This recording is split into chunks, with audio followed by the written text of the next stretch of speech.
Diutusnya Nabi aja liutamima makarimal akhlak. Dalam Islam itu untuk menyempurnakan akhlak manusia. Nah, kita bayangkan orang berekonomi tanpa ada akhlak.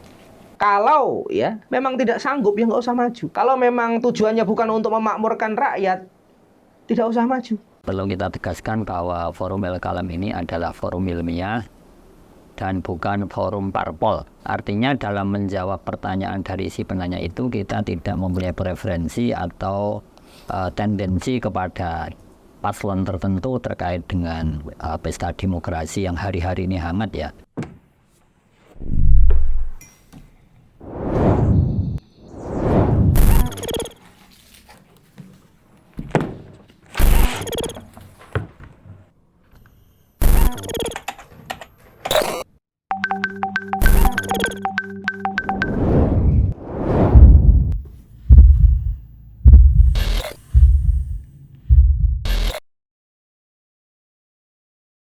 Pemirsa El-Kalam yang mudah-mudahan dirahmati Allah Subhanahu wa Ta'ala, hadir di redaksi kami pertanyaan, Ustadz, bagaimana cara pandang Islam mengenai syahwat politik yang tidak diimbangi dengan etika politik? Baik pemirsa, telah hadir di tengah-tengah majelis kami para asatidz El-Kalam yang insya Allah akan memberikan pencerahan kepada pemirsa pada umumnya. Fadhal Ustadz. Ini sesuatu yang memprihatinkan ya. Mestinya apa saja itu harus dibarengi dengan etika. Diutusnya Nabi aja liutamima makarimal akhlak. Diutusnya Nabi aja ya dalam Islam itu untuk menyempurnakan akhlak manusia. Nah, kita bayangkan orang berekonomi tanpa ada akhlak, bagaimana dia akan menghalalkan segala cara, mengurangi timbangan, ya, dia akan mendolimi, jual beli goror, jual beli ada unsur menipunya, merugikan konsumen, dan seterusnya, memasukkan produk. Itu ketika seorang berdagang tanpa ada etika. Demikian juga seorang petani tidak pakai etika, dia akan mudah membuat kerusakan alam. Misalnya, apalagi ini berpolitik. Ketika tidak dibarengi dengan etika, maka yang terjadi adalah kerusakan. Misalnya apa? Kebohongan. Orang untuk tujuan politik, ya, dia rela menghalalkan segala cara. Dengan cara misalnya riswah, sogok menyogok, dengan cara memanipulasi data, berbohong. Ya, kebohongan yang dilakukan secara terstruktur, masif, dan sistematis. Coba bayangkan.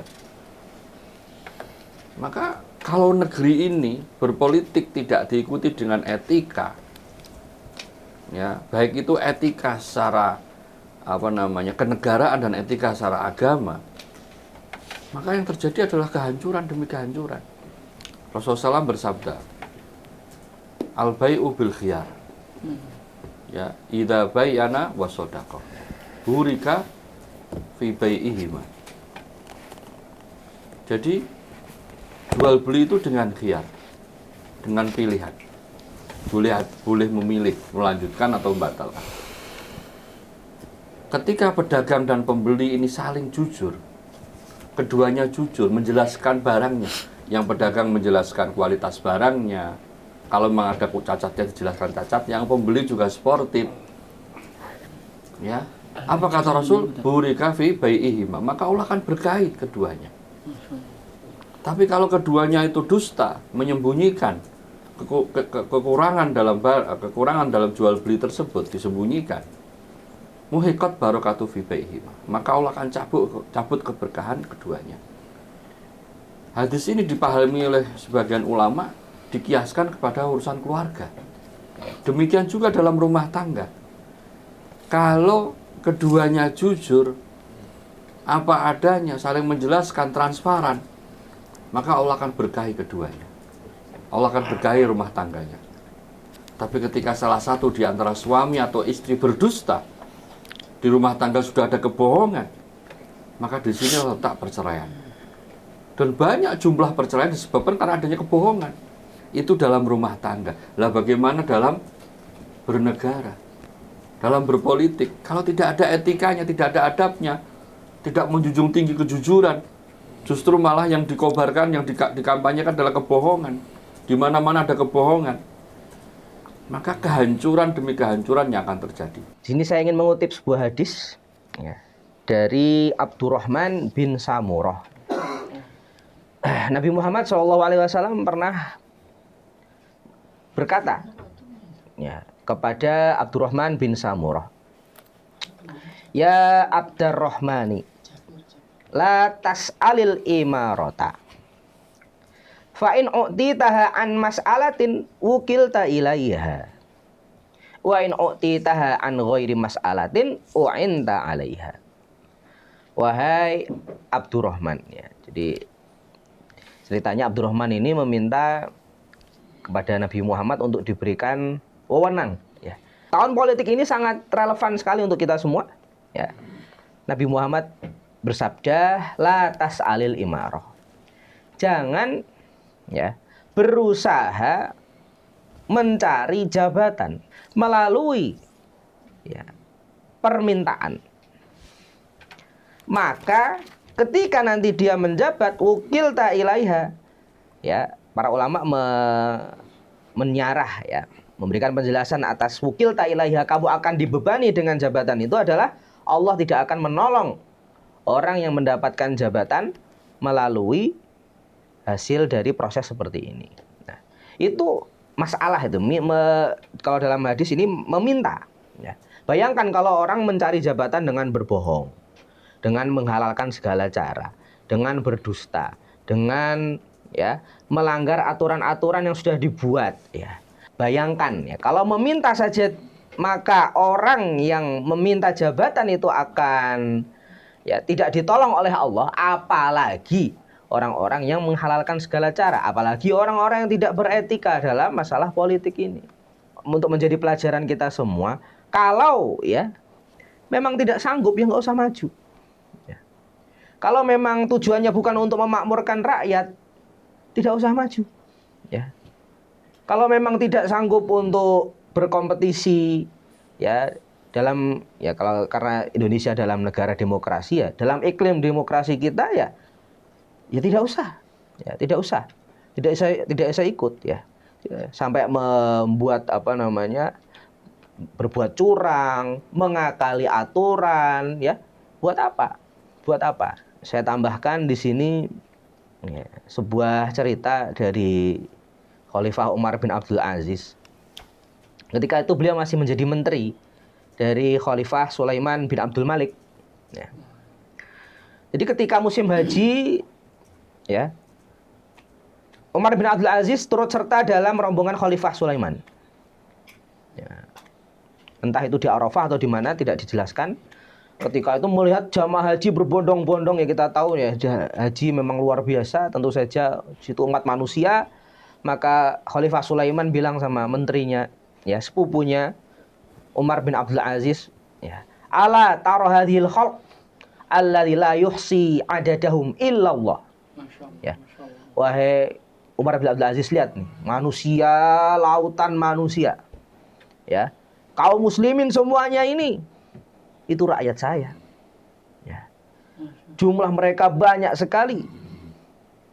Ya. Ya.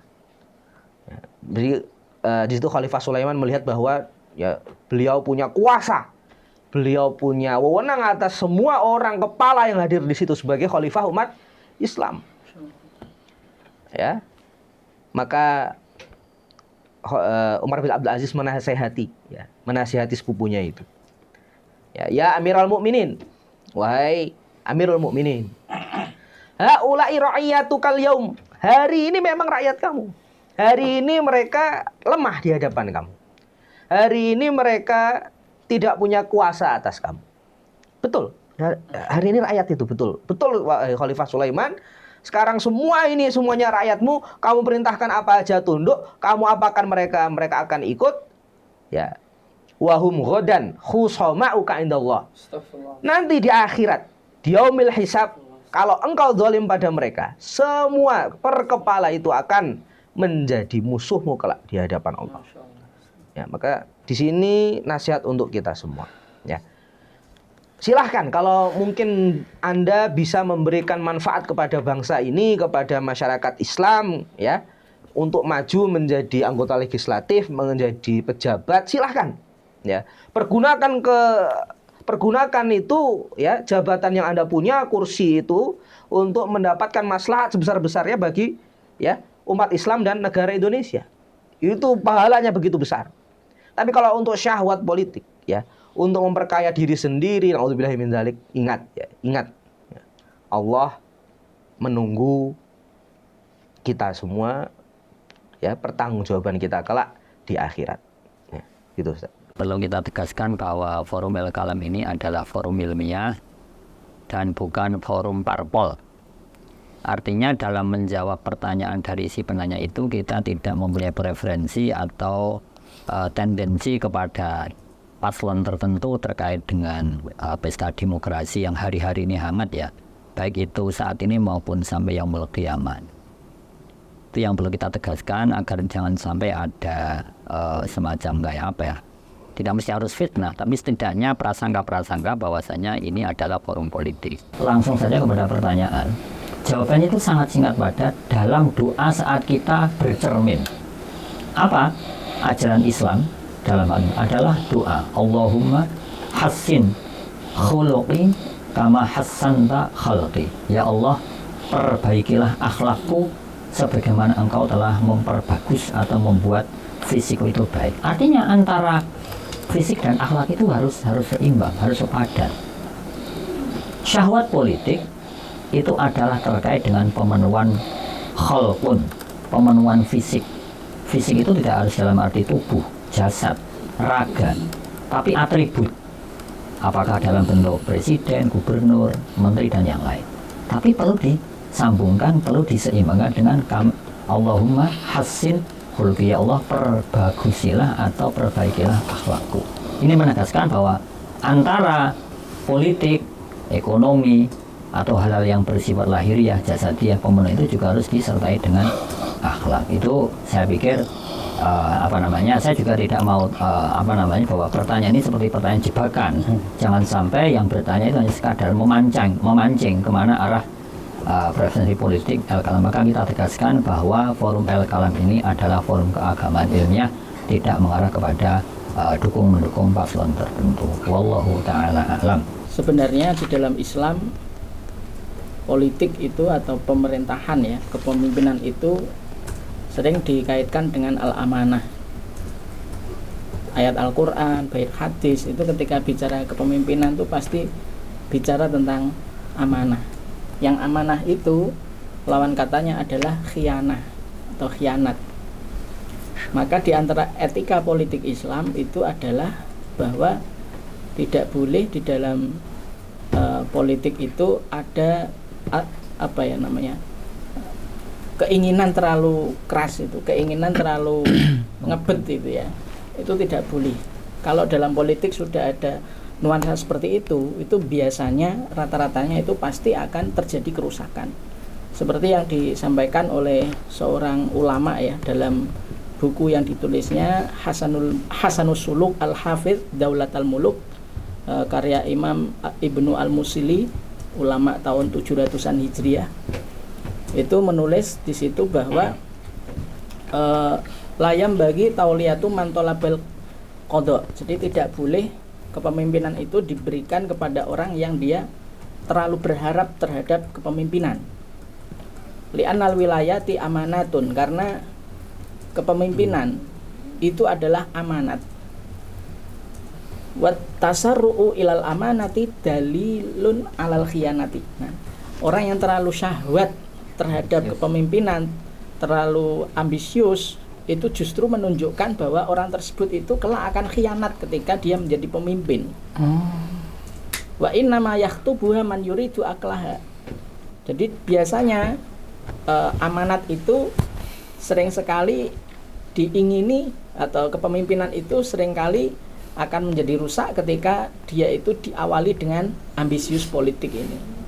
Barang siapa yang memberikan amanat kepercayaan kepada seseorang yang berkarakter amanat tadi, yang diantara karakter yang berkarakter khianat ya. Di antara karakter khianat itu diawali dengan ambisius politik tadi. Karena kaman istar'a aziba alal gunam. Maka dia seperti orang yang meletakkan memelihara serigala di lingkungan kambing gitu. Nah, itu pasti kambingnya akan jadi korban. Nah, kambing itu seperti rakyat, zibun itu adalah seperti khoin tadi, yaitu orang yang ambisius politik gitu. Memang dalam setiap sendi kehidupan etika sangat urgent untuk mewarnainya, baik dalam hal muamalah, perdagangan, jual beli, pertanian dan lain sebagainya, apalagi politik. Karena memang Rasulullah diutus itu liutamima makarimal akhlak. Politik harus didasari dengan etika, dan kepemimpinan adalah urusannya adalah amanah. Maka tunaikan amanah sebaik-baiknya. Tasarruful imam ala ra'yatihi manutun bil maslahah. Bahwa kebijakan seorang pemimpin harus tetap diorientasikan kepada kemaslahatan umat. Etika harus dijadikan pertimbangan utama. Demikian, mudah-mudahan bisa menambah referensi bagi penanya dan umumnya kaum muslimin pemirsa El Kalam. Walafu minkum. Assalamualaikum warahmatullahi wabarakatuh. Waalaikumsalam warahmatullahi wabarakatuh.